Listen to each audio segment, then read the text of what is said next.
ಚಾಂದಶಿರದವಾಡ ಸರ್ಕಾರಿ ಶಾಲಾ ಆವರಣದಲ್ಲಿ ದುರ್ವಾಸನೆ ಸಾಮ್ರಾಜ್ಯ. ಕಸ ಕಡ್ಡಿಗಳಿಂದ ಉಸಿರುಗಟ್ಟುತ್ತಿದೆ ಬೆಡಕಿಹಾಳ ಬೋರಗಾಂವ ರಸ್ತೆ. ಗ್ರಾಮ ಪಂಚಾಯಿತಿ ಅಧಿಕಾರಿಗಳ ನಿರ್ಲಕ್ಷ್ಯದ ಆರೋಪ. ನಿಪ್ಪಾಣಿ ತಾಲೂಕಾ ಬೆಡಕಿಹಾಳ ಬೋರಗಾಂವ ರಸ್ತೆಯಲ್ಲಿರುವ ಚಾಂದಶಿರದವಾಡ ಗ್ರಾಮದ ಸರ್ಕಾರಿ ಶಾಲೆಯ ಪಶ್ಚಿಮ ಭಾಗದಲ್ಲಿ ಕಳೆದ ಹಲವು ತಿಂಗಳಿಂದ ಸ್ವಚ್ಛತೆಯ ಕೊರತೆ ತೀವ್ರಗೊಂಡಿದ್ದು, ಕಸ ತ್ಯಾಜ್ಯ ಬೆಳೆದಿರುವ ಹುಲ್ಲು ಹಾಗೂ ತಡೆಗಟ್ಟಿರುವ ಚರಂಡಿಗಳಿಂದ ದುರ್ವಾಸನೆ ಹರಡುತ್ತಿದೆ. ಇದರಿಂದ ವಿದ್ಯಾರ್ಥಿಗಳು, ಶಿಕ್ಷಕರು ಹಾಗೂ ಸುತ್ತಮುತ್ತಲಿನ ನಿವಾಸಿಗಳ ಆರೋಗ್ಯದ ಬಗ್ಗೆ ಆತಂಕ ಉಂಟಾಗಿದೆ. ಶಾಲೆಯ ಪಕ್ಕದಲ್ಲಿರುವ ಖಾಲಿ ಜಾಗದಲ್ಲಿ ಕೆಲವರು ಜಾನುವಾರುಗಳ ತ್ಯಾಜ್ಯ ಸೇರಿದಂತೆ ವಿವಿಧ ರೀತಿಯ ಕಸವನ್ನು ಸುರಿದು ಕಸದ ರಾಶಿಯನ್ನಾಗಿ ಮಾಡುತ್ತಿರುವ ಆರೋಪ ಕೇಳಿಬಂದಿದೆ. ಇದರಿಂದ ಚರಂಡಿಗಳು ಕಸ ಮತ್ತು ಎಲೆ ಕಡ್ಡಿಗಳಿಂದ ಮುಚ್ಚಿಕೊಂಡಿದ್ದು, ಸೊಳ್ಳೆ, ನೊಣ ಹಾಗೂ ವಿವಿಧ ಕೀಟಗಳ ಹಾವಳಿ ಹೆಚ್ಚಾಗುವ ಪರಿಸ್ಥಿತಿ ನಿರ್ಮಾಣವಾಗಿದೆ. ಅಲ್ಲದೆ ಬೆಳೆದಿರುವ ಹುಲ್ಲಿನ ಪ್ರದೇಶದಲ್ಲಿ ಸರೀಸೃಪಗಳ ಸಂಚಾರದ ಭೀತಿಯೂ ವ್ಯಕ್ತವಾಗಿದೆ.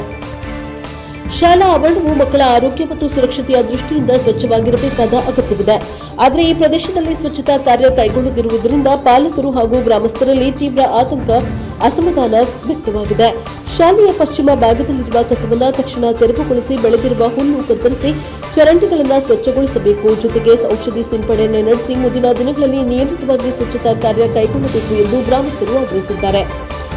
ಕಳೆದ ಹಲವು ತಿಂಗಳಿಂದ ಸರ್ಕಾರಿ ಶಾಲೆಯ ಪಶ್ಚಿಮ ಭಾಗದಲ್ಲಿ ಕೆಲ ಗ್ರಾಮಸ್ಥರು ಜಾನುವಾರುಗಳ ತ್ಯಾಜ್ಯ ಹಾಗೂ ಇತರ ಕಸವನ್ನು ಸುರಿಯುತ್ತಿರುವುದರಿಂದ ಈ ಪ್ರದೇಶ ಕಸದ ರಾಶಿಯಾಗಿ ಮಾರ್ಪಟ್ಟಿದೆ. ತಡೆಗಟ್ಟಿರುವ ಚರಂಡಿ ಹಾಗೂ ಬೆಳೆದಿರುವ ಹುಲ್ಲಿನಿಂದ ಸೊಳ್ಳೆಗಳ ಹಾವಳಿ ಹೆಚ್ಚಾಗಿದೆ. ಈ ಕುರಿತು ಹಲವು ಬಾರಿ ಗ್ರಾಮ ಪಂಚಾಯಿತಿ ಅಧಿಕಾರಿಗಳನ್ನು ಸಂಪರ್ಕಿಸಿ ಕಸ ತೆರವುಗೊಳಿಸಿ ಔಷಧಿ ಸಿಂಪಡಿಸುವಂತೆ ಮನವಿ ಮಾಡಿದ್ರೂ ಯಾವುದೇ ಕ್ರಮ ಕೈಗೊಂಡಿಲ್ಲ ಎಂದು ಸಾಮಾಜಿಕ ಕಾರ್ಯಕರ್ತ ರಾಕೇಶ್ ಪಾಟೀಲ್ ಆರೋಪಿಸಿದ್ದಾರೆ. ಇನ್ನೆರಡು ದಿನಗಳಲ್ಲಿ ಈ ಪ್ರದೇಶವನ್ನು ಸಂಪೂರ್ಣ ಕಸಮುಕ್ತಗೊಳಿಸದಿದ್ದರೆ ವಿವಿಧ ಸಂಘಟನೆಗಳ ಮೂಲಕ ಗ್ರಾಮ ಪಂಚಾಯಿತಿಗೆ ಮುತ್ತಿಗೆ ಹಾಕಲಾಗುವುದು ಎಂದು ರಾಕೇಶ್ ಪಾಟೀಲ್ ಎಚ್ಚರಿಕೆಯನ್ನ ನೀಡಿದರು. ಬ್ಯೂರೋ ರಿಪೋರ್ಟ್ ಕೃಷ್ಣ ಆರ್ಗೆ, ಎನ್ಕೆಎಸ್ ಟಿವಿ 4 ನಿಪ್ಪಾಣಿ.